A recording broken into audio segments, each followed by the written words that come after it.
अकबर की कला। तो आइए शुरुआत करते हैं सबसे पहले अकबर के बारे में, ठीक है। अकबर की बात करते हैं। मुगल बादशाह अकबर।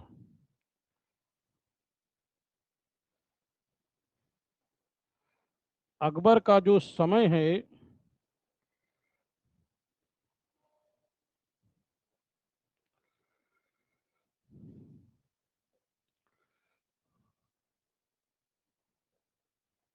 अकबर, इसका जो समय है वो 1556 से लेकर के 1605।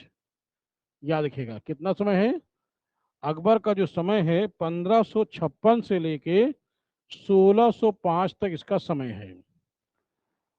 आइए अकबर को जानने से पहले कई ऐसे प्रश्न हैं जो अक्सर आपके दिमाग में आते होंगे और उन क्वेश्चन को ये समझ नहीं आता इसका आंसर क्या लगाएं।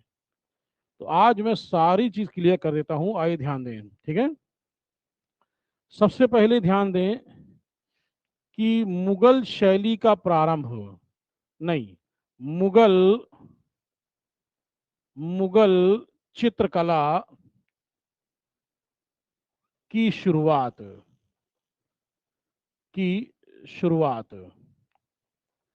यानी किसके समय ये शुरुआत होती है, तो आपको आंसर देना है हुमायूं। अगर मुगल चित्रकला की बात आती है कि मुगल चित्रकला की शुरुआत किसके समय हुई है तो कहेंगे हुमायूं, ठीक है। अगर आता है कि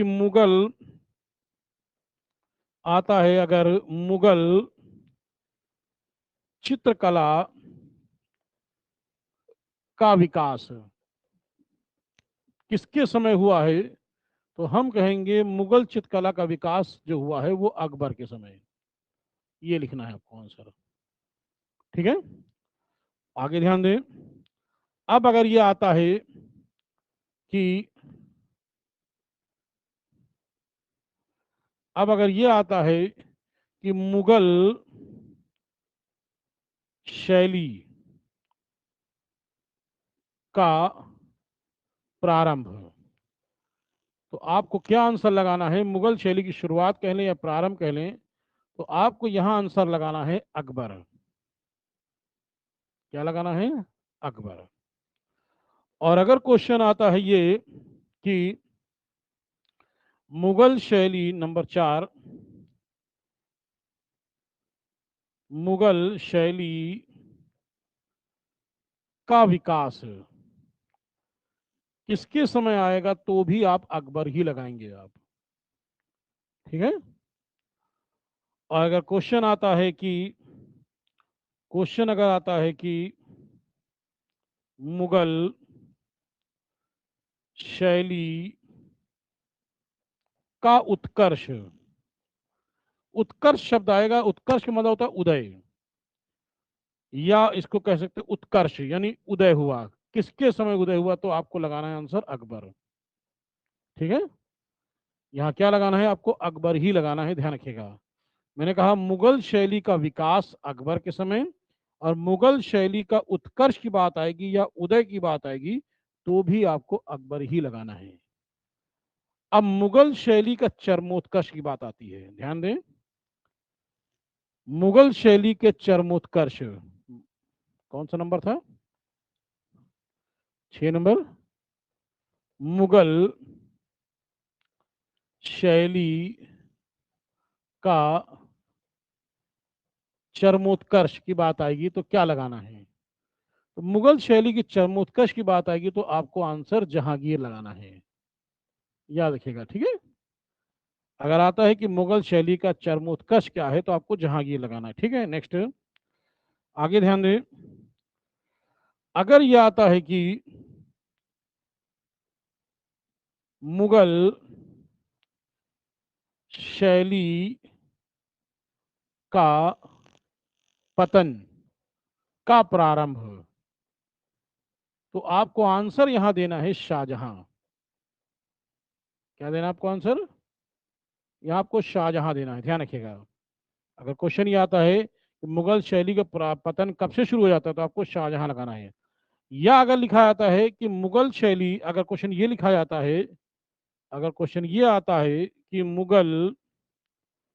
शैली का मुगल शैली का पतन, अगर ये लिखते हैं, प्रारंभ नहीं, पतन या पूर्ण पतन, दोनों शब्द याद रखिएगा, पतन लिखा हो या पूर्ण पतन, दोनों की बात एक ही लिखना है और वो आंसर देना है औरंगजेब।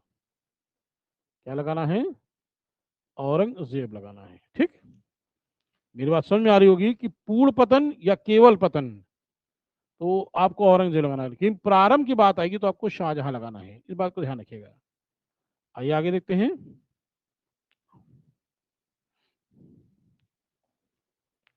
अगर ये क्वेश्चन आता है मुगल शैली, ठीक है, मुगल शैली, ध्यान रखिएगा, मुगल मुगल, एक बार समझिएगा मेरे, मुगल कला, शैली नहीं लिखना है, शैली तो हो चुका है, मुगल कला। अगर क्वेश्चन ये आता है मुगल काल का स्वर्ण काल, अगर मुगल काल का स्वर्ण काल की बात आएगी तो किसको लगाना? तो आपको लगाना शाहजहां। याद रखिएगा, मुगल काल का स्वर्ण काल, तो शाहजहां। फिर अगर आता है कि मुगल कला का स्वर्ण काल, मुगल कला का स्वर्ण काल, तो भी आपको शाहजहां ही लगाना है, तो भी आपको क्या लगाना है? शाहजहां लगाना है, ध्यान रखिएगा। ये अगर ये आता है कि इसका पतन पूर्ण मुगल कला का स्वर्णकाल या मुगल काल का स्वर्णकाल, तो आपको दोनों कंडीशन पे आपको शाहजहां ही लगाना है, बात ध्यान रखिएगा। अगर आता है स्थापत कला का, ठीक है, क्या लगाना है? अगर क्वेश्चन ये आता है मुगल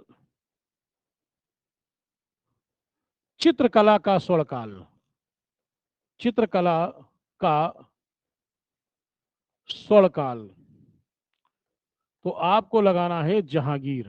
क्या लगाना है? आपको जहांगीर आंसर देना है। ठीक, स्वर्णकाल। नेक्स्ट, मुगल शैली का स्वर्णकाल, अगर आता है मुगल शैली का स्वर्णकाल या चरमोत्कर्ष कहें, स्वर्णकाल, तो दोनों कंडीशन पर आपको जहांगीर ही लगाना है। ठीक है, नेक्स्ट, अगर क्वेश्चन ये आता है मुगल स्थापत, मुगल स्थापत का कला का स्वर्णकाल,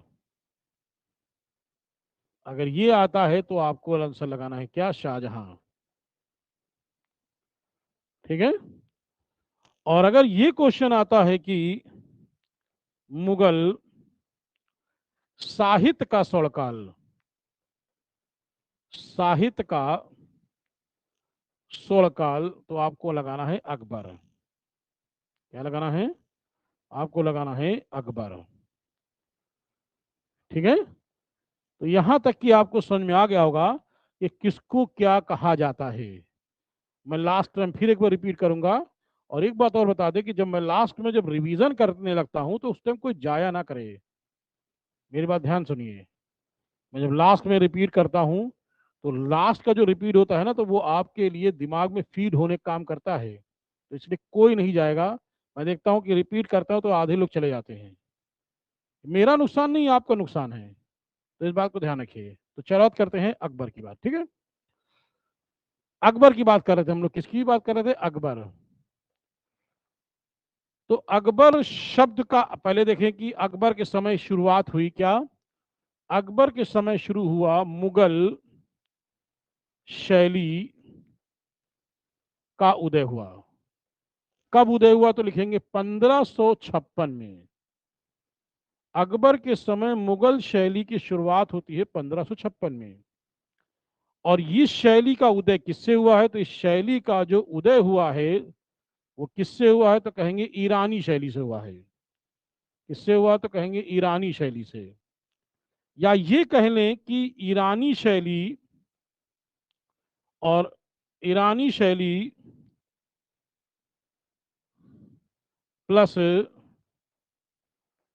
मुगल शैली इजुकल टू मतलब बराबर, सॉरी मुगल लिख दिया, ईरानी शैली प्लस भारतीय शैली इजुकल टू यानी बराबर, आंसर लिखेंगे मुगल शैली। क्या लिखना है? मुगल शैली। ठीक है। अगर क्वेश्चन आता है कि मुगल शैली का उदय किससे हुआ तो कहेंगे ईरानी शैली से या फारसी शैली से या पर्शियन शैली से। तो ध्यान रखिएगा कि इस शैली का उदय मूल रूप से ईरानी से हुआ है, लेकिन ये दो शैलियों से मिलकर बनी है, ईरानी और उसमें प्लस भारतीय। तो इन दोनों यानी भारत की शैली जो थी उनको मिला करके एक नई शैली को जानते हैं। कुछ लोग भारतीय को राजस्थानी भी कह सकते हैं। तो इस तरह से, लेकिन वास्तव में राजस्थानी का उदय मुगल से हुआ है। ठीक है। इसके अलावा मुगल शैली को ध्यान रखिएगा, मुगल शैली को इंडो पर्शियन क्या कहते हैं? इंडो पर्शियन शैली भी कहते हैं। क्या कहते हैं? ध्यान रखिएगा, मुगल शैली को इंडो क्या बोलते हैं? इंडो पर्शियन शैली भी कहते हैं। ध्यान रखिएगा।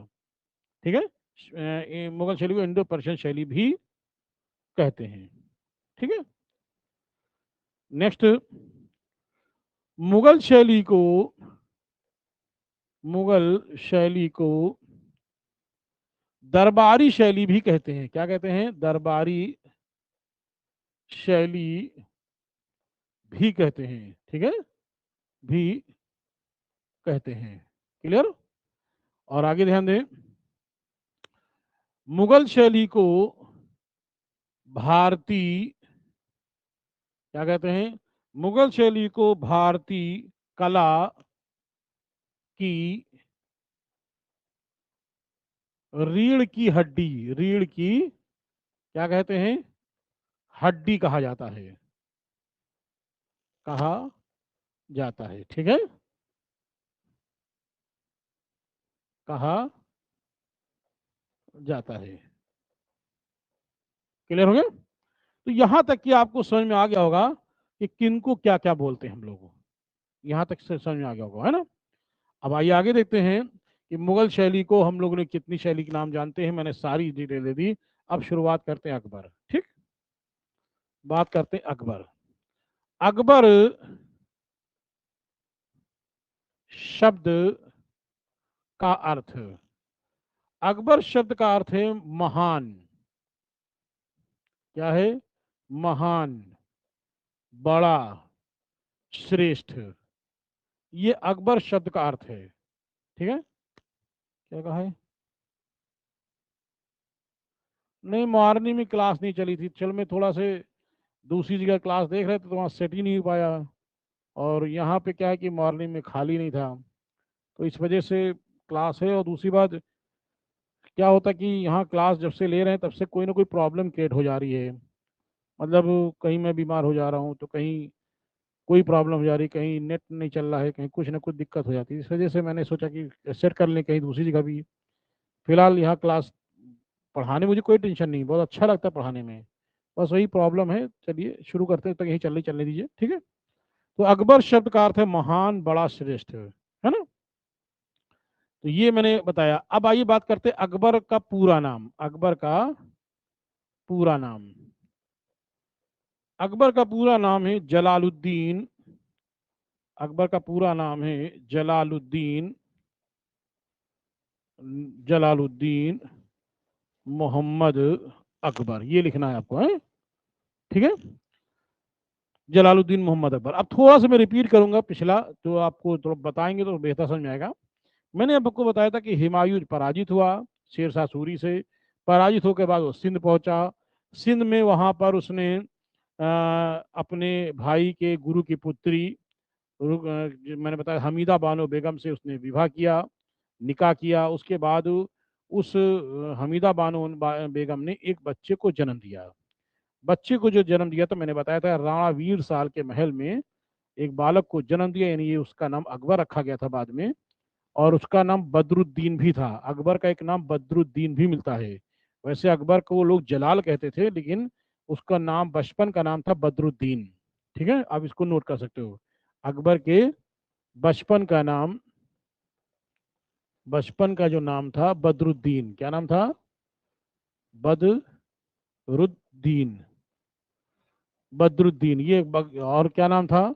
और इनको कहते थे जलाल। और क्या बोलते थे? जलाल। एक तो ये नाम हो गया, एक तो ये नाम हो गया। ठीक है, जलालुद्दीन मतलब जलाल। तो एक बच्चे का जन्म हुआ था। मैंने बताया था कि अकबर का जन्म, अकबर का जन्म राणा वीर साल, सिंध के राणा वीर साल के महल में हुआ था। और वो महल कहाँ था? अमरकोट में। सिंध के अमरकोट में ये स्थान था। वहीं पर एक बालक का जन्म हुआ था। उस समय था 15 अक्टूबर 1542। जन्म का समय क्या था?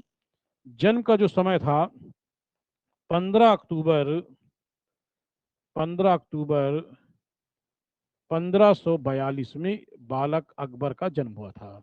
ये डेट ध्यान रख लें कि इसका जन्म कब हुआ था। तो राणा वीर साल के महल में जन्म हुआ था। मैंने बताया था आपको कि हुमायूं सिंध चला गया, ओ सॉरी ईरान चला गया था। इसकी देखरेख जो है किसने की थी? तो इसकी देखरेख की थी महामंगा जीजीअंगा। महामंगा जो थी वो अकबर की धाय माँ थी। ठीक है, क्या लिखना है आपको? अकबर की धाय माँ का नाम, अकबर की धाय माँ का नाम, अकबर की धाय माँ का नाम था महामंगा, महम अंगा। ठीक है, और अकबर की ये धाय माँ कौन? जो जिसने पाला है और दूध पिलाया है। लेकिन जन्म देने वाली माँ का नाम था हमीदा बानो बेगम। ठीक है, जन्म किसने दिया था? जन्म देने वाली माँ का जो नाम था वो क्या नाम था? तो कहेंगे हमीदा बानो बेगम। ठीक है, हमीदा बानो बेगम ये नाम था। और हमीदा बानो बेगम को मरियम मकानी की उपाधि प्राप्त थी। कौन सी उपाधि थी इसको प्राप्त थी? मरियम मकानी। मरियम मकानी, मरियम मकानी की उपाधि प्राप्त थी। ठीक है, उपाधि प्राप्त थी। क्लियर हो रहा है? तो इस तरह से मरियम मकानी की उपाधि किसको मिली थी? हमीदा बानो में। लेकिन एक बात और बता दें आपको हम कि जो बच्चे को मुगल घराने में जो पहले ये उत्तराधिकार को जो जन्म देती थी, या पहला बच्चा जन्म देती थी, तो उसको भी जो है मरियम मकानी को उपाधि मिलती थी। जैसे आगे चल करके मिलेगी अकबर की पत्नी, उसको मिलेगी जो जो बच्चे को जन्म देगी, मरियम मकानी। फिर उसके बाद उसकी पत्नी। तो वो जो उत्तराधिकार जो बनेगा, जो शासक बनेगा, बादशाह बनेगा, उसको उपाधि मिलती थी मरियम मकानी। तो अकेला सिर्फ इन्हीं को नहीं है, ये शुरुआत यहाँ से होती है हमीदा बानो बेगम से। ठीक है, तो ये जन्म देने वाली माँ थी। अकबर का जो संरक्षक कौन था? अकबर को जब मैंने बताया हुमायूं जब ईरान जाता है, तो ईरान से हुमायूं जो है वहां से अपना एक साथी लेकर के आया था जो हुमायूं की मदद की थी। उसका नाम था बैरम खां। तो अकबर का संरक्षक जो था उसका नाम था बैरम खां। तो अकबर का संरक्षक कौन था? अकबर का जो संरक्षक था उस संरक्षक नाम था बैरम खां। आप लिख लीजिएगा, बैरम खां। ठीक है, तो ये अकबर का संरक्षक था। यहाँ तक क्लियर हो गया होगा। तो हुमायूं क्या था कि अपने जब गद्दी दोबारा हुमायूं बैठा है तो वो चाह रहा था कि साम्राज्य का विस्तार करें। तो हुमायूं ने अकबर को पहले तो आपको बता दें कि अकबर 9 वर्ष की आयु में अकबर का विवाह उसके चाचा की पुत्री हिंदाल की पुत्री रुकैया बेगम से हुआ था। इसको भी जान लें। अकबर का पहला विवाह, अकबर अकबर का पहला विवाह 9 वर्ष की आयु में, 9 वर्ष की आयु में हुआ था। ठीक है, और जो 9 वर्ष की आयु में हुआ था उसका नाम क्या था? पहला विवाह उसका नाम था चाचा हिंदाल की पुत्री। किसकी पुत्री थी? चाचा हिंदाल की पुत्री, अकबर के चाचा, चाचा हिंदाल की पुत्री। और उस पुत्री का क्या नाम था? उस पुत्री का नाम था रुकैया बेगम। क्या नाम था? रुकैया बेगम। ये आधा या है बेगम, रुकैया बेगम से इसका विवाह हुआ था। ठीक है, आधा या पूरा या। तो मैंने क्या बताया आपको कि मैंने आपको बताया कि चाचा हिंदाल की पुत्री रुकैया बेगम से पहला विवाह था। भाई दूसरा क्या होगा अभी आगे बताएंगे आपको। और 9 वर्ष की आयु में अकबर जो है वो गजनी का सूबेदार बना था। 9 वर्ष की आयु में, 9 वर्ष की आयु में अकबर गजनी का सूबेदार सूबेदार बनाया गया था, बनाया गया था। तो इस तरह से अकबर जो है वो 9 वर्ष की आयु में गजनी का सूबेदार बन गया था। जो जब मैंने आपको बताया था कि हुमायूं जब गद्दी पर बैठा तो हुमायूं ने अपने साम्राज्य का विस्तार किया, तो हुमायूं ने अकबर को भेजा था कालानौर बैरम खां के साथ। कालानौर पंजाब में है। कहाँ है कालानौर? तो कहीं पंजाब। तो अकबर को, ठीक है, तो हुमायूं ने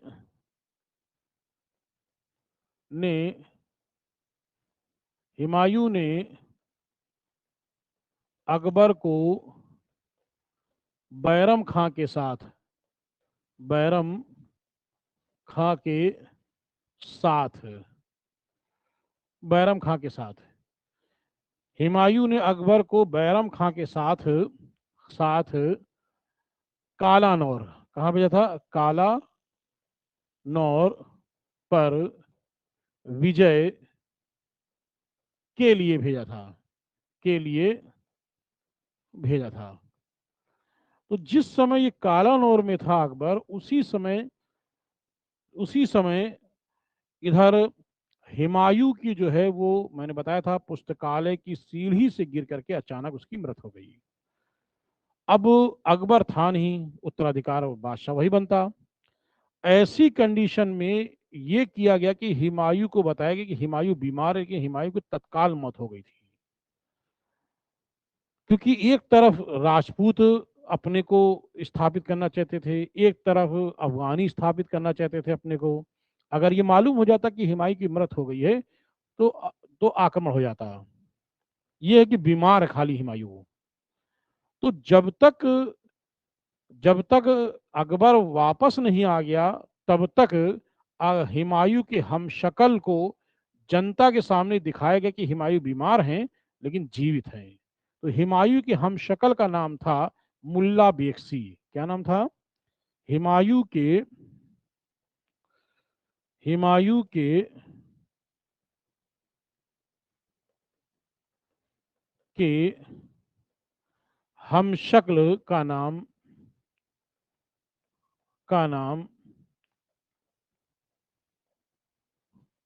मुल्ला बेगसी था। कौन था? मुल्ला बेगसी, ये नाम था। तो इस व्यक्ति को 17 दिन तक लोगों को दिखाया गया। कितने दिन तक दिखाया गया इसको?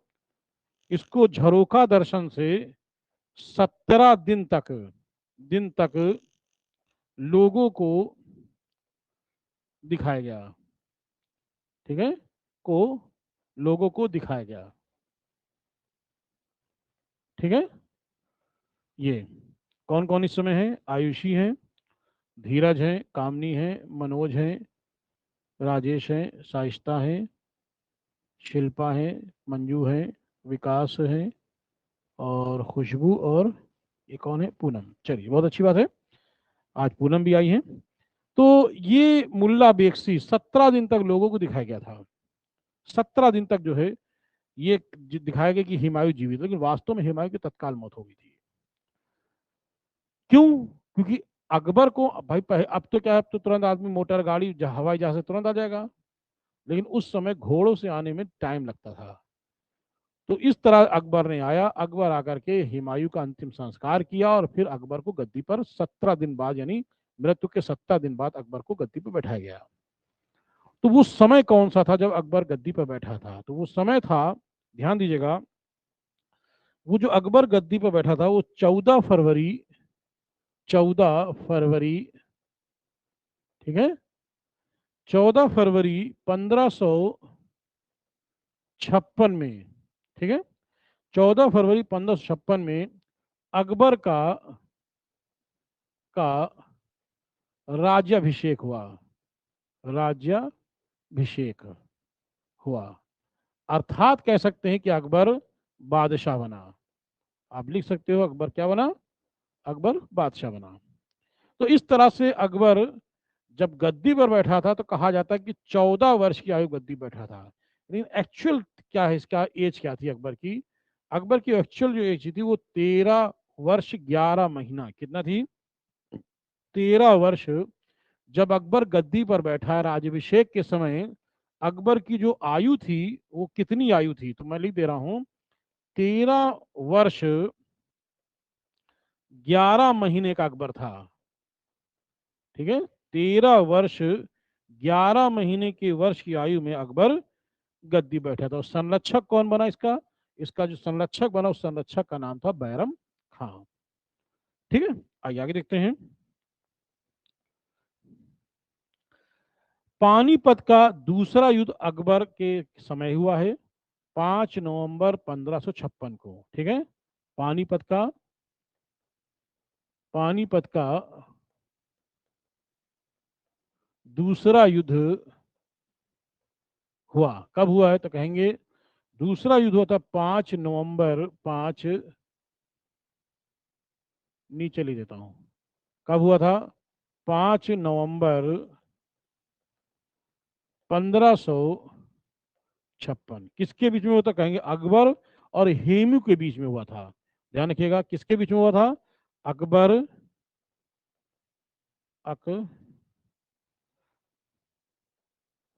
अकबर और गुणे। गुणे मतलब होता है युद्ध, मैंने पहले बता दिया है। गुणे मतलब होता है युद्ध। तो अकबर और किसके बीच में हुआ था? हेमू का। आप पूरी बात लिखिएगा आप, अकबर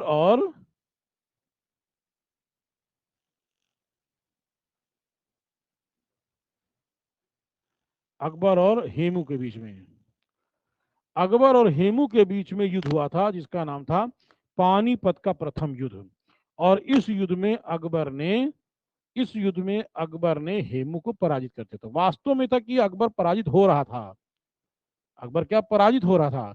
लेकिन कहते हैं कि अकबर की आंख, वो एक बार उसके हेमू की आंख पर तीर लगा, जिसके कारण उसका डिसबैलेंस हुआ और हाथी ने उसको गिरा दिया और इस तरह से अकबर की विजय हो गई थी। खैर, अकबर जीत गया। अकबर जो है वो बहुत बड़े एक शक्तिशाली एक विरोधी को मार गिराया। इसके बाद हेमू जो है इसको, सॉरी, बैरम खां इसको लेकर के आया अकबर के सामने। कहा, अकबर ने कहा इसको जो है, इसको मार करके गाजी की उपाधि धारण करिए। तो अकबर ने इस वक्त कहा था कि मैं तो इसको पहले ही कई बार अपनी तूलिका से मार चुका हूं, मैं अपनी तूलिका से इसको एक बार नहीं कई बार मार चुका हूं। ठीक है, और वो किसके बारे में कहा गया है? हेमू के बारे में। यानी अकबर एक चित्कारी गुरु भी था, वो हम आपको आगे बताएंगे। अकबर चित्कारी भी करता था। ठीक है, तो इस तरह से अकबर को क्या हुई? अकबर की विजय हुई। अकबर की क्या हुई? विजय हुई और हेमू पराजित हुआ था। ठीक है, हेमू क्या हुआ था? हेमू पराजित हुआ था। ठीक, आगे ध्यान दें। इस तरह से अकबर कुछ समय तक जो है, अकबर पहले बैरम खां के संरक्षक में था। फिर अकबर बैरम खां के संरक्षक से उनको हटा दिया, बैरम खां को भेज दिया कि जाओ तुम जो है या तो आगरा चले जाओ या फिर जो है गुजरात जाओ या फिर मक्के चले। तो मक्के जाता रास्ते में उसको मार दिया था। खैर, वो जाने दीजिए। फिर कुछ समय तक अकबर का 1556 से 60 तक की जो है अकबर पर वर्चस्व रहा महामंगा का, जीजीएंगा, जिसको कहते हैं पेटी गोट शासन, कहते हैं पेटी कोट शासन। तो वो इतिहास का पोर्शन जरूरी नहीं जानना है। अब आइए मैं कुछ जो कला से संबंधित इतिहास का पोर्शन है वो जान लें। 1562 में अकबर अजमेर जा रहा था। अकबर क्योंकि दुआ मांगने जा रहा था, क्योंकि अकबर अभी भी, अकबर की जो स्थिति बहुत अच्छी नहीं थी, चारों तरफ शत्रु उसके ऊपर खड़े हुए थे। तो जब अजमेर जा रहा था तो रास्ते में राजपूत एक शासक जिसका नाम था बिहारी मल, आप जानते हैं बिहारी मल या भारमल, ध्यान दीजिएगा 1562 में, कितना, 1562 में अकबर अजमेर जा रहा था, अकबर अजमेर जा रहा था, जा रहा था, ठीक है। मार्ग में, ध्यान दीजिएगा, मार्ग में कौन इनसे मिला, मार्ग में इनसे मिला था जो आकर के उस समय सांगानेर में मिला था बिहारी मल या भारमल। मार्ग में, मार्ग कहाँ जा रहा था, मार्ग नहीं, सांगानेर लिख दे रहा हूँ, स्थान का लिख दे रहा हूँ, सांगानेर कहाँ पे, सांगानेर राजस्थान में है, ये कहाँ, ये आपका राजस्थान में है सांगानेर। सांगानेर में आमेर के शासक, आमेर के शासक जिनका नाम था बिहारी मल, बिहारी मल या भारमल, भारमल ये था। इसने अपने राज्य को बचाने के लिए, क्योंकि कई राजपूत जो है वो इसकी गद्दी को बिहारी मल की यानी बिहारी मल या भारमल की छीनना चाहते थे, तो वो अकबर के शरण में आया और कहा कि मैं आपके संरक्षण में हूं और आप मेरी पुत्री से विवाह कर लें। अकबर ने उस समय कोई जवाब नहीं दिया, कहा कि हम जिस काम के लिए जा रहे हैं अभी लौट करके आएंगे तब हम आपसे बात करेंगे। अकबर गया, राजस्थान गया, अजमेर गया, अजमेर में उसने ख्वाजा मुइनुद्दीन चिश्ती की दरगाह है, उस दरगाह में उसने दुआ प्रार्थना की। वहीं उसी रात उसे सपन आया, अगर हिंदुस्तान पर अगर अपनी की सत्ता स्थापित करनी है तो अकबर को राजपूतों को सहारा लेना पड़ेगा। और ये इससे अच्छा मौका क्या था कि अकबर को ऑफर खुद मिला था। तो 1562 में सांगानेर में जो आया, वापस आया जब, तो अकबर ने उसके प्रस्ताव को स्वीकार कर लिया, उसकी पुत्री से विवाह कर लिया।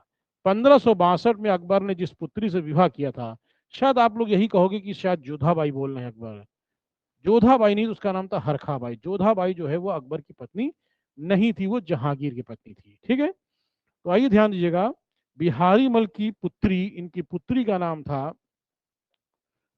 नाम था हरखाबाई, याद रखिएगा, हरखाबाई, हरखाबाई। तो हरखाबाई जो थी ये कृष्ण की भक्त थी, किसकी भक्त थी, कृष्ण की भक्त थी। और इससे हरखाबाई से अकबर का विवाह हो गया। कब हुआ विवाह, तो कहेंगे 1562 में अकबर का किससे विवाह हुआ, तो आप कहेंगे विवाह जो हुआ था वो हरखाबाई, ना कि जोधाबाई। ध्यान रखना, जोधाबाई आपको नहीं लगाना है आपको, ठीक है।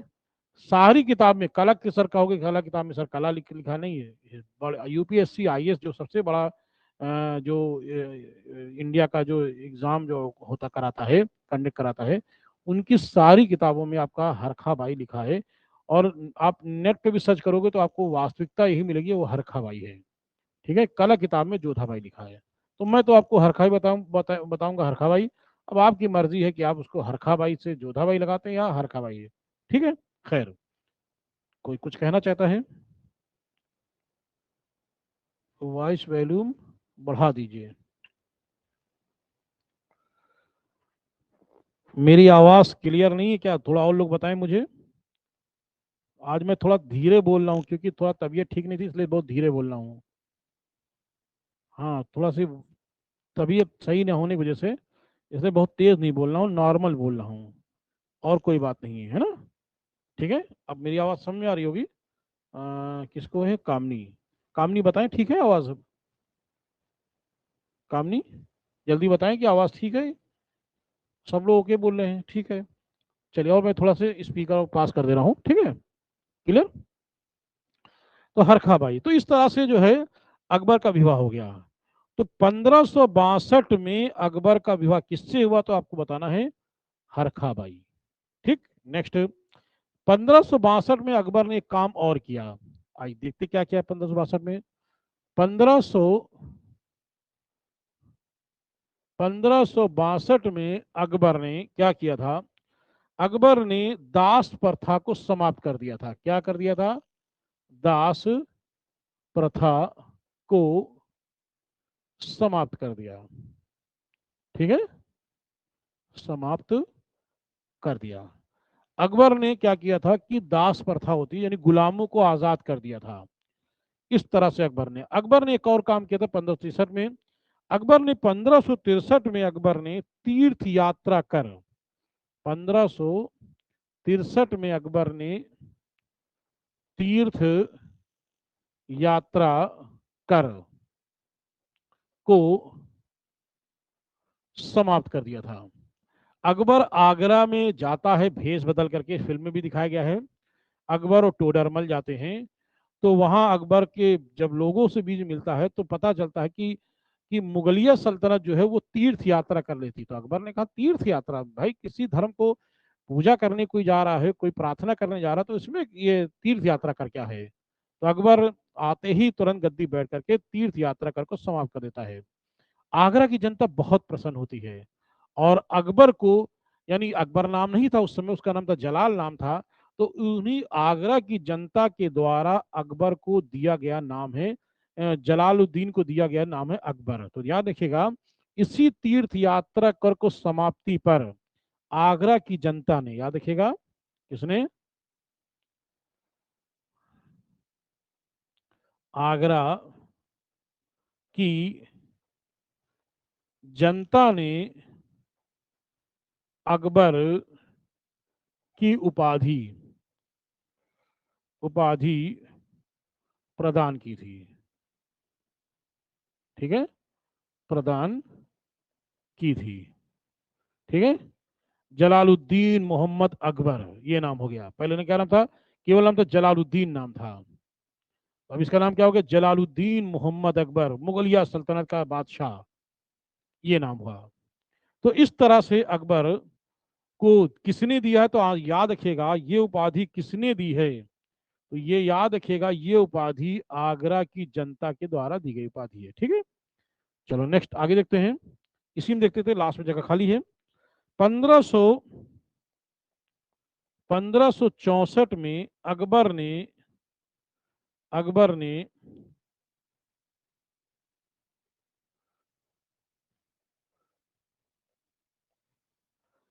जजिया कर को समाप्त कर दिया था। ये जजिया क्या होता है? जजिया हम आपको बहुत डिटेल में नहीं बताएंगे, बस शॉर्टकट में बताएंगे। और बाकी अगर आप जजिया के बारे में जानना चाहते हैं तो यूट्यूब पे आप जाइएगा, हिस्ट्री वाले पोर्शन मैंने डाल रखा जजिया होता क्या है, उसमें पूरा मैंने डिटेल दिया। आप एक एक करके वीडियो आप नीचे बढ़ेंगे, नीचे से ऊपर या ऊपर से नीचे आएंगे तो उसमें जजिया लिखा है। जजिया इतना समझ ले, जजिया गैर मुसलमानों से लिया जाने वाला सुरक्षा कर है। क्या लिखना है? ये गैर मुसलमानों से लिया जाने वाला क्या है? सुरक्षा कर है। अगर क्वेश्चन आएगा तो आपको यही लगाना आंसर। क्या लगाना है? सुरक्षा कर। गैर मुसलमान जो मुसलमान नहीं है उनको सभी को जजिया कर देना होता था। तो अकबर ने जजिया कर को समाप्त कर दिया, बहुत पहले चला रहा था। ठीक है, तो इस तरह से अकबर ने 62 में दास प्रथा, 1563 में तीर्थ यात्रा कर समाप्त, और 1564 में अकबर ने जजिया कर को समाप्त कर दिया था। ठीक, 1572 में अकबर ने गुजरात पर आक्रमण किया था। कहां पे? 1572 में, ध्यान रखना, 1572 में अकबर ने गुजरात विजिट किया था। गुजरात पर विजय किया था। ठीक है, विजय उल्टा हो गया है ये। अब गुजरात को अकबर ने विजिट किया, जीता, तो इस विजय की स्मृति पर अकबर ने सीकरी का नाम सीकरी का नाम फतेहपुर सीकरी रख दिया और यहीं पर उसने बुलंद दरवाजे का निर्माण कराया। ध्यान दो मेरी तरफ से, अच्छी तरह ध्यान दीजिए। तो किसकी विजय पर? 1572 में गुजरात की विजय स्मृति पर अकबर ने अकबर ने सीकरी का नाम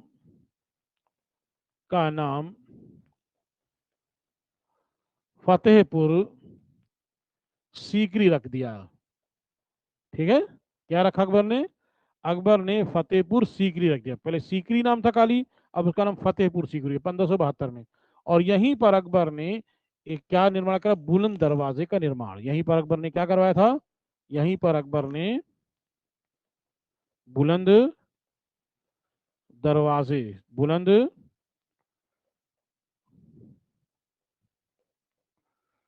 दरवाजे का निर्माण कराया था। ठीक है, ये और ये जो बुलंद दरवाजा है जो जमीन से 176 है, भूमि से 176 फुट है। कितना है ये, 176 फीट है, जमीन से 176 फीट है ये, और चबूतरे से 134 फुट है। मैं लिख नहीं रहा हूं, आप चाहे लिख लीजिएगा। ठीक है, तो इस तरह से अकबर ने बुलंद दरवाजे का निर्माण फतेहपुर सीकरी में किसकी स्मृति में कराया, तो कहेंगे गुजरात विजय की स्मृति में। नाम किसका सीकरी का, फतेहपुर सीकरी रख दिया गया। इस तरह से अकबर, तो अकबर जब गुजरात में था, गुजरात में, तो अकबर ने पहली बार तो समुद्र के दर्शन किए थे। पहली बार अकबर ने समुद्र को देखा था, समुद्र नहीं देखा था अकबर कैसा होता है। और यहीं पर अकबर को एक व्यक्ति मिला था, उसका नाम था मुबारक शाह। ठीक है, तो गुजरात में अकबर को कौन मिला था, अकबर को मुबारक शाह, किससे मुलाकात हुई थी, शेख मुबारक शाह से। गुजरात में अकबर की भेंट अकबर की भेंट किससे हुई थी, तो कहेंगे शेख मुबारक शाह। मुबारक शाह, ये अकबर की भेंट हुई थी। ठीक है, और इसके दो पुत्र थे। एक का नाम था अबुल फजल, एक का नाम था अबुल फजल, एक तो ये नाम था, और दूसरे का नाम था फैजी, जो बाद में अकबर के ये नौरत्न बनेंगे। फिलहाल वो बाद में बताएंगे, फिलहाल आगे देखते हैं। शेख मुबारक शेख मुबारक को अकबर ने इसे इसे अपना आध्यात्मिक आध्यात्मिक गुरु बनाया था। अकबर का आध्यात्मिक गुरु कौन था, तो आप कहेंगे शेख मुबारक। सब लोग लगे हैं, ठीक है, बहुत अच्छी बात है, क्लियर है। तो अकबर का आध्यात्मिक गुरु कौन था, तो अकबर का आध्यात्मिक गुरु का जो नाम था, उसका नाम था शेख मुबारक। याद रखिएगा, मैंने लिख दिया शेख मुबारक शाह, या केवल शेख मुबारक। शेख मुबारक लिखिए, शाह हटा दीजिए। ठीक है, अकबर का जो आध्यात्मिक गुरु का नाम था शेख मुबारक। अकबर का चित्रकारी गुरु कौन था, मैं गुरु का सब ही बता देता हूँ। ठीक है, अकबर का अकबर का चित्रकारी गुरु अकबर का चित्रकारी गुरु तो अकबर का चित्रकारी गुरु का नाम था ख्वाजा अब्दुस समद सिराजी। क्या नाम लिखेंगे, ख्वाजा अब्दुस समद सिराजी। ये अकबर का कैसा था, अकबर का चित्रकारी गुरु था, ध्यान रखिएगा, है ना। तो ये अकबर का चित्रकारी गुरु था। ठीक, अकबर का संगीत गुरु कौन था, किसको अकबर जो है संगीत गुरु मानता था, जल्दी मुझे कमेंट करके बताओ। देखते कौन सही बताता कि अकबर का संगीत गुरु कौन था, बताइए जल्दी फटाफट, मुझे कमेंट करके बताओ तो कि मैं देखता हूँ। अकबर का संगीत गुरु, ठीक है, अकबर का संगीत गुरु कौन था।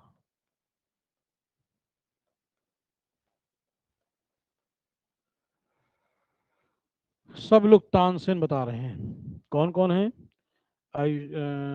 शाइस्ता ने तानसेन, कामनी ने भी तानसेन बताया है, और शिल्पा ने हरिदास, आयुषी ने तानसेन, श्रीनाथ तानसेन, पूनम ने भी तानसेन, सारे लोगों ने तानसेन बताया है। कोई सही नहीं है, हमारी तरफ से क्रॉस लगेगा। अकबर ने तानसेन को गुरु नहीं माना था। अकबर तानसेन से प्रभावित था, लेकिन तानसेन गुरु नहीं मानता था अकबर। ठीक है, गलत है, मैं बताता हूँ। अकबर के संगीत गुरु का नाम क्या था? अकबर के संगीत गुरु का नाम था कुलवंत। याद कर लीजिएगा। अगर किसी ने भी आपको बताया है कि अकबर का गुरु तानसेन है तो उसको काट दीजिए आप। अकबर के संगीत गुरु का नाम था कुलवंत। ये क्वेश्चन आईएएस में आ चुका है, पीसीएस में आ चुका है ये। ठीक है, तो ध्यान रखिएगा, अकबर के संगीत गुरु का नाम था कुलवंत। ठीक, तो ये हो गया अकबर के तीनों गुरु। समझ गए आप कि अकबर का कौन कौन कैसा गुरु था? अकबर अकबर का जो है आध्यात्मिक गुरु कौन था, अकबर का संगीत गुरु कौन था, अकबर के चित्रकारी गुरु कौन था। अब आइए हम लोग देखते हैं कि अकबर ने और क्या काम किया। अकबर शेख मुबारक से बहुत इम्प्रेस था, तो शेख मुबारक के कहने पर अकबर ने 1575 में, समझ रहे, एक क्या खोला, धार्मिक कहने पर एक इबादत खाना खोला। 1575 में अकबर ने आध्यात्मिक गुरु शेख मुबारक के कहने पर क्या खोला? अकबर ने खोला इबादत खाना। कहने पर एक कहने पर फतेहपुर सीकरी में, फतेहपुर सीकरी, फतेहपुर सीकरी में उसने खोला एक इबादत खाना। ठीक, क्या खोला? एक पूजा घर खोला। इबादत खाना मतलब पूजा घर। तो एक इबादत, इसमें प्रत्येक बृहस्पतिवार को मुस्लिम संप्रदाय के जो पुस्तकें हैं, मुस्लिम धर्म की जो किताबें हैं, उनका पाठ किया जाता था। क्या था? यहाँ पर प्रत्येक जो है बृहस्पतिवार को, यहाँ प्रत्येक बृहस्पतिवार को वार को मुस्लिम यानी इस्लाम धर्म, मुस्लिम पुस्तकों मुस्लिम पुस्तकों का पाठ किया जाता था। समझ रहे हैं? यानी किसके, जो मुस्लिम जितनी पुस्तकें उन सबका पाठ किया जाता था। तो अकबर ने क्या किया कि 2 वर्ष तो चलाया, लेकिन 2 वर्ष बाद अकबर ने 1577 में सभी धर्मों के लिए द्वार खोल दिए। सारे धर्म जितने हैं, कि सभी धर्म के लोग अब इसमें आके अपना पाठ करेंगे, पढ़ेंगे। ठीक, तो 1577 में 1577 में अकबर ने सभी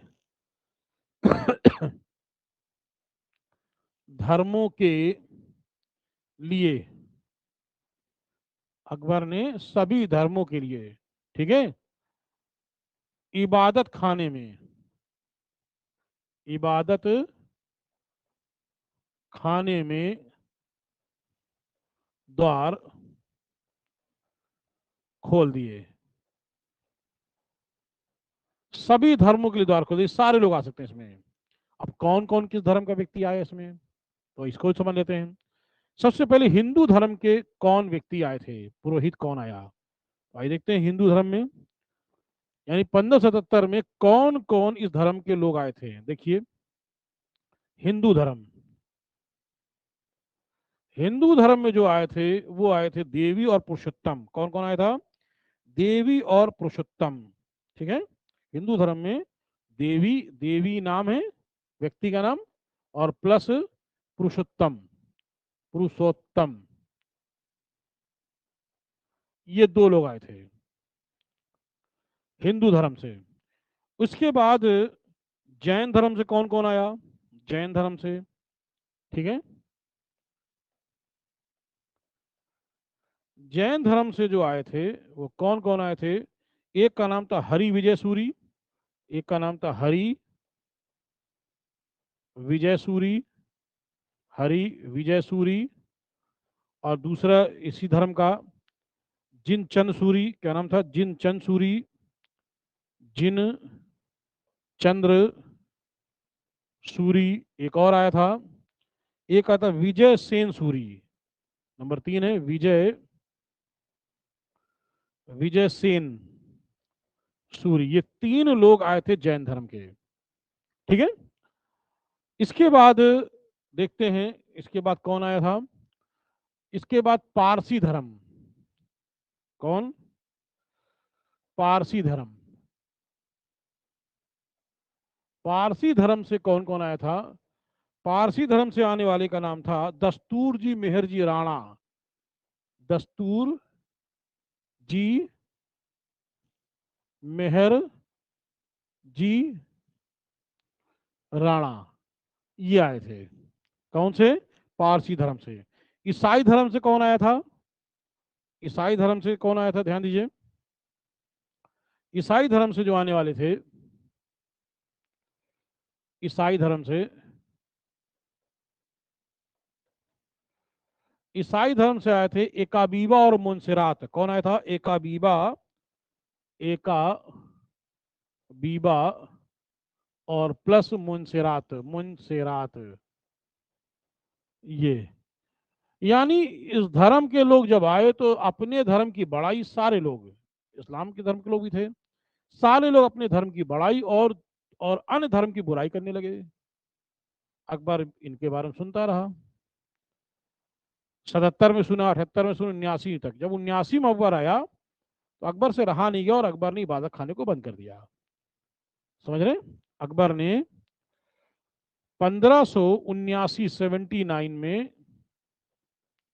इबादत खाने को बंद कर दिया, बंद कर दिया। ठीक है। अकबर ने इबादत खाने को 1579 में बंद कर दिया। और फिर अकबर ने एक घोषणा पत्र जारी किया 1580 में। ध्यान दीजिएगा, 1580 में, ध्यान रखिएगा, 1580 में एक 1500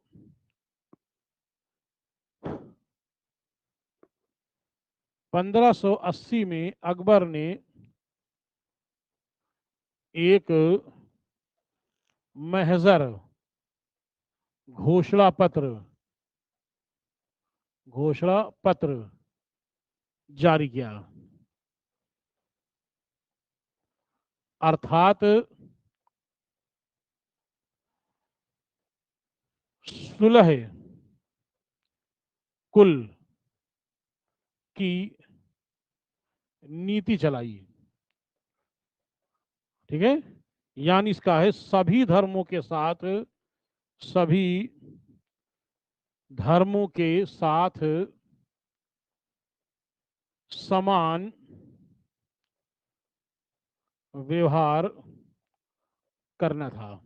ये अकबर ने एक महजर घोषणा पत्र जारी किया, अर्थात सुलह कुल की नीति। कौन सी नीति? सुलह कुल की नीति। ध्यान रखिएगा, कौन सी नीति? अकबर ने सुलह कुल की नीति चलाई। ये अकबर का मुख्य उद्देश्य था कि सभी धर्म से समान व्यवहार किया जाए। हर आदमी व्यक्ति अपने अपने धर्म की बड़ाई और दूसरे धर्म की बुराई कर रहा है। अकबर ने कहा अब एक धर्म, सभी धर्मों का एक धर्म होगा और वो होगा दीन इलाही। तो 1582 में अकबर ने एक धर्म चलाया, उस धर्म का नाम था तौहीद इलाही। असली नाम यह है। ठीक है। 1582 में अकबर ने ने एक नया धर्म चलाया और उस नए धर्म का नाम है तौहीद इलाही। ये सही वर्ड है, तौहीद ए इलाही, जिसको कहते हैं दीन इलाही। क्या बोलते हैं इसको? इसको बोलते हैं दीन ए इलाही। ये तौहीद इलाही या दीन इलाही, याद रखिएगा। अगर कभी तौहीद शब्द आ जाओ, दीन, आप दीन इलाही ढूंढ रहे हो, तो यही असली नाम है। जैसे जैसे बादशाह बोलते हम लोग, है ना, सही वर्ड है पादशाह, मैंने पादशाह वर्ड सही बताया था आपको। तो इस तरह से अकबर ने तौहीद इलाही या दीन इलाही धर्म को चलाया। ठीक है, चलाया। इस धर्म को, इस इस धर्म में 22 लोग, 22 लोगों ने स्वीकारा था। कितने लोगों ने? 22 लोगों ने स्वीकार किया था, जिसमें से एक हिंदू व्यक्ति ने स्वीकार किया था, उसका नाम था बीरबल, और एक चित्रकार व्यक्ति ने स्वीकार किया था, उसका नाम था सिराजी, यानी ख्वाजा अब्दुल समद सिराजी। तो याद रखिएगा, इस धर्म को स्वीकार करने वाले, इस धर्म को, इस धर्म इस धर्म में एकमात्र हिंदू, और उसका नाम था बीरबल। किसने स्वीकार किया था? बीरबल। आगे बताएंगे बीरबल के बारे में, ठीक है। और एक चित्रकार था, एक एक चित्रकार स्वीकार किया था। उस चित्रकार का नाम क्या था? उस चित्रकार का नाम था ख्वाजा अब्दुल समद सिराजी। ये केवल 2 लोगों ने, ठीक है, केवल इन्हीं 2 लोगों ने इस धर्म का विरोध किया था। सबसे पहले विरोध किया था अब्दुल कादिर बदायूनी ने इसका विरोध किया था। ठीक है, इस धर्म का, बस खत्म है, इस धर्म का विरोध किसने किया था? तो विरोध किया था किसने? तो कहेंगे अब्दुल कादिर बदायूनी, अब्दुल कादिर बदायूनी, इन्होंने, बदायूनी, इन्होंने इसका विरोध किया था। ठीक है। और क्या कहा किसने? विंसेंट स्मिथ, अंग्रेज का नाम है विंसेंट, विंसेंट स्मिथ, स्मिथ, इन्होंने क्या कहा है? विंसेंट स्मिथ ने कहा था कि दीन इलाही अकबर के भूल का स्मारक है। दीन इलाही, दीन ए दीन ए इलाही अकबर की भूल का, भूल का स्मारक है, स्मारक है। ये क्लियर हो गया? तो यहां तक कि मैंने आज आपको अकबर के बारे में डिटेल बहुत अच्छी दे दी है। अब आप इसको बेहतर बना लीजिएगा, इसके आगे क्या क्या होता है। अच्छा, थोड़ा सा जान लें, अकबर ने हरि विजय सूरी को इनाम दिया था, वो भी जान लें थोड़ा, क्या क्या दिया था वो भी। अकबर ने हरि विजय सूरी, ये जैन वाला था, कौन था ये? जैन धर्म का था, है ना, जैन धर्म का पुरोहित था। तो अकबर ने हरि विजय सूरी को जगत गुरु की उपाधि, कौन सी उपाधि? जगत गुरु की उपाधि, है ना, ये। और अकबर ने जो पारसी धर्म के थे, जिसका नाम था दस्तूर जी मेहर जी राणा, इनको इनाम दिया था। क्या दिया था? पारसी धर्म के दस्तूर, दस्तूर जी मेहर जी राणा को इनाम दिया था। क्या इनाम दिया था? 200 बीघा भूमि दान किया था, 200 बीघा भूमि दान में दिया था। ठीक है। और एक सिख व्यक्ति था जिसका नाम था रामदास। क्या नाम था? रामदास, सिख गुरु, सिख गुरु रामदास को 500 बीघा भूमि दान किया था। और इसी पर बना था, 500 बीघा पर क्या बना है? तो कहेंगे इस पे बनाया गया है, आप जानते हैं, स्वर्ण मंदिर। ठीक, और स्वर्ण मंदिर क्लियर हो गया। आइए जल्दी जल्दी एक बार रिपीट करा देते हैं, कुछ लोग चले गए हैं।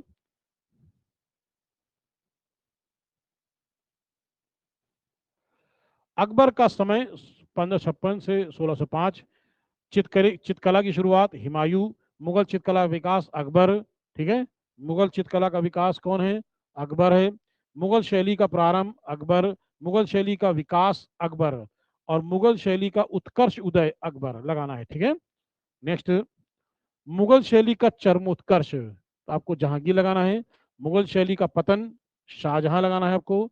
मुगल शैली का पूर्ण पतन कह लें तो आपको औरंगजेब लगाना है। मुगल शैली का स्वर्णकाल तो स्वर्णकाल किसको लगाना है आपको? शाहजहां। अब मुगल कला का स्वर्णकाल तो भी आपको शाहजहां ही लगाना है। ठीक है। नेक्स्ट, मुगल चित्रकला का स्वर्णकाल, मुगल चित्रकला का स्वर्णकाल तो किसको लगाना है? जहांगीर। मुगल शैली का स्वर्णकाल किसको लगाना है? जहांगीर। मुगल स्थापत का किसको लगाना है? शाहजहां। मुगल साहित्य का किसको लगाना है? तो आपको अकबर लगाना है। ठीक है। नेक्स्ट, अकबर मुगल शैली का उदय किसके समय हुआ, मतलब कब हुआ है? तो कहेंगे 1556 में हुआ था। ठीक है। किससे हुआ है? तो ईरानी शैली से हुआ है। किन दो शैली से मिलकर बना? तो ईरानी और भारतीय मिलकर के कौन सी बनी है? मुगल शैली बनी है। मुगल शैली को इंडो पर्शियन शैली भी कहते हैं। ठीक है। मुगल शैली को दरबारी, कहा गया दरबारी, मुगल शैली को दरबारी शैली भी कहते हैं। मुगल शैली को कला की रीढ़ की हड्डी कहा जाता है। ठीक है। नेक्स्ट, अकबर शब्द का अर्थ है महान, श्रेष्ठ, बड़ा, सब जानते हैं ये। और पूरा नाम है जलालुद्दीन मोहम्मद अकबर। बचपन का नाम था बदरुद्दीन। जलाल का जन्म राणा वीर साल के महल में अकबर का जन्म हुआ था। मैंने ये समय लिखा है 15 अक्टूबर 1542। धायमा कौन थी? धायमा महामंगा थी। और जन्म देने वाली माँ का नाम था हमीदा बानो बेगम। संरक्षक कौन थे? बैरम खां थे। उपाधि इनको मिली थी मरियम मकानी की। नेक्स्ट, अकबर का पहला विवाह 9 वर्ष की आयु में चाचा की पुत्री रुकैया बेगम से हुआ था। 9 वर्ष की आयु में अकबर गजनी का सूबेदार बना था। ठीक है। नेक्स्ट, हुमायूं ने अकबर को बैरम खां के साथ कालानौर भेजा था। ठीक है। हुमायूं के हमशक्ल का नाम था मुल्ला बेगसी। क्या नाम था? मुल्ला बेगसी। 17 दिन बाद अकबर लौट के आया था। 14 फरवरी 1556 में अकबर का राज्यभिषेक हुआ, बादशाह की पाई धारण की। उस समय इसकी आयु 13 वर्ष 11 महीने थी। पानीपत का दूसरा युद्ध 5 नवंबर 1556 में किससे हुआ था? हेमू से। हेमू पराजित हुआ था। नेक्स्ट, 1562 में अकबर ने अजमेर जा रहा था तो सांगानेर में किससे मिला था? बिहारी मल से या भारमल से मिला था। और उसकी पुत्री जिसका नाम था हरखाबाई से विवाह किया था, जो कृष्ण की भक्त थी। 1562 में अकबर ने दास प्रथा समाप्त कर दिया। 1563 में तीर्थ यात्रा कर समाप्त किया। 15 आगरा की जनता ने अकबर को उपाधि उसी समय दी थी। और 1564 में अकबर ने जजिया कर को समाप्त कर दिया था। ये एक सुरक्षा कर होता है। नेक्स्ट, 1572 में अकबर ने गुजरात पर विजय प्राप्त की थी। और इस विजय स्मृति में फतेहपुर सीकरी का नाम फतेहपुर सीकरी रख दिया और बुलंद दरवाजे का निर्माण कराया था। ठीक है। गुजरात में अकबर की भेंट किससे? शेख मुबारक से हुई थी। अकबर ने इसे आध्यात्मिक गुरु बनाया था। अकबर का चित्कारी गुरु ख्वाजा अब्दुल समद सिराजी थे। और संगीत गुरु का नाम था कुलवंत। ठीक है। नेक्स्ट, 1575 में अकबर ने शेख मुबारक के कहने पर उसने फतेहपुर सीकरी में इबादत खाना का निर्माण कराया था, जहां प्रत्येक बृहस्पतिवार को मुस्लिम का पाठ किया जाता था। बाद में अकबर ने खोल दिया उसके द्वार। तो हिंदू धर्म से कौन कौन है? देवी और पुरुषोत्तम आए थे। जैन धर्म के हरि विजय सूरी, जिनचंद सूरी, विजय सेन सूरी थे आए थे। पारसी धर्म में दस्तूर जी मेहर जी राणा, ईसाई धर्म में एका बीबा मुंसिरात। और 1579 में अकबर ने इबादत खाने को बंद कर दिया था। ठीक है। अकबर एक महजर घोषणा पत्र जारी किया था। इसका अर्थ क्या होता है? सुलह कुल की नीति, यानी सभी के साथ समान व्यवहार। मैंने नीचे लिख दिया है। ठीक है।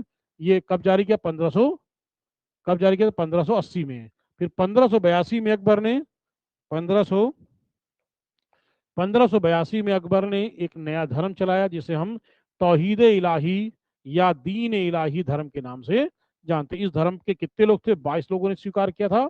और उनमें एक था मात्र हिंदू बीरबल था। और एक चित्कार का नाम था ख्वाजा अब्दुल समद सिराजी। इस धर्म का विरोध किसने किया था? अब्दुल कादिर बदायूनी ने किया था। और विंसेंट स्मिथ ने क्या कहा था? दीन इलाही अकबर की स्मारक का इलाही अकबर की भूल का स्मारक है। क्या कहा था? भूल की स्मारक है। हरि विजय सूरी जैन धर्म तो जिसको जगत गुरु की उपाधि दी थी। और दस्तूर जी मेहर जी राणा को 200 बीघा भूमि दान की थी। सिख गुरु रामदास को कितना दिया था? 500 बीघा। तो बहुत अच्छे हैं। तो चलिए कल इसी के आगे चलेंगे। जय हिंद, गुड नाइट।